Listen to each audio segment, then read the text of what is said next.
আজকে আমার ছেলের নাম রাখা হবে, তাই মিলাদ পড়াবো। তো বাসায় একটু পর হুজুর আসবে আসরের সময়।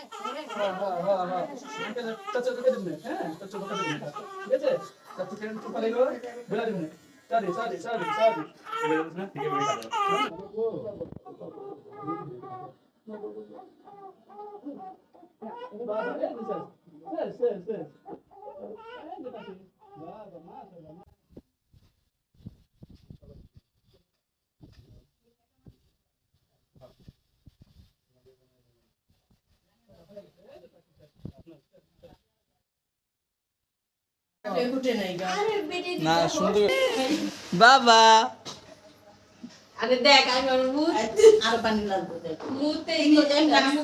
ইউটিউব ছোট বাচ্চাদের গোসলের ভিডিও অ্যালাউ করে না, তাই আমরা এই ভিডিওটি স্কিপ করে দিচ্ছি। তো আপনারা ভিডিওটি কন্টিনিউ করতে থাকুন আর আমাদের চ্যানেলটি সাবস্ক্রাইব করে দিন।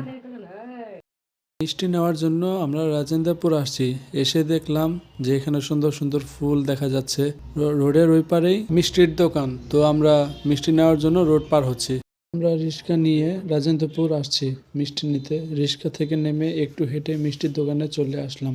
আমাদের কোনো অনুষ্ঠান থাকলে তো আমরা এখান থেকে মিষ্টি নেই। এখানে মিষ্টিটা অনেক ভালো, তো আপনারাও চাইলে এখান থেকে মিষ্টি নিয়ে ট্রাই করতে পারেন এখানে মিষ্টিটি কেমন হয়। তো আমাদের কাছে অনেক ভালো লাগে এই মিষ্টিগুলো, তাই আমরা এখান থেকে মিষ্টি নেই। আজকে মেলাদের জন্য আমরা 11 কেজি মিষ্টি নিছি। তো মিষ্টির দামও মানসম্মত আছে, তো আপনারা দাম দর করে নেবেন যতটুকু লাগে আপনাদের।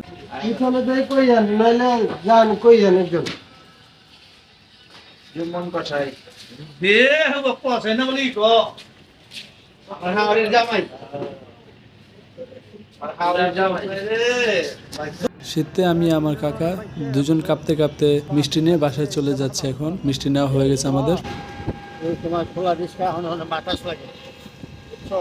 মিষ্টি নিয়ে বাসায় চলে আসলাম। আসরের নামাজের পর আমরা মিলাদ পড়াবো বাসায়। তো হুজুরকেও বলা হয়েছে, হুজুর আসবে মিলাদের পর আমরা সবাইকে মিষ্টি দিয়ে দেব। দুপুরের জন্য রান্না হচ্ছে গরুর মাংস আর পোলাও রান্না হবে। তো নামাজ শেষ করে এসে আমরা খাওয়া দাওয়া করে মিলাদের আয়োজন করব। দুপুরের রান্না শেষ, তো পোলাও হয়ে গেছে। তো পোলাওটা দেখতে অনেক সুন্দর হয়েছে। একটু পরেই খাওয়া দাওয়া করব। খাওয়া দাওয়া করার পর ইনশাআল্লাহ আমরা মিলাদের আয়োজন করে ফেলবো। এই যে এখানে বাবু ঘুমাচ্ছে, আর ওই যে একটা বড় বাবু। নামাজ পড়ে এসে খাওয়া দাওয়া করে নিলাম। দোয়া করা শেষ হয়েছে। তো দোয়া করার পর আমার ছেলের নাম রাখা হয়েছে সারফিয়ান আহমেদ রিহান। তো আমার সাথে মিলে রাখা হয়েছে তার নাম। তো আপনাদের কাছে কেমন লাগছে অবশ্যই বলবেন ভিডিওতে। তো আজকের এই ভিডিওটি এখানেই শেষ। তো ভালো থাকবেন, দোয়া করবেন। আল্লাহ হাফেজ। আমাদের চ্যানেলটিও সাবস্ক্রাইব করে দিবেন। আমাদের ছোট চ্যানেল, তো আপনাদের সাপোর্ট চাই।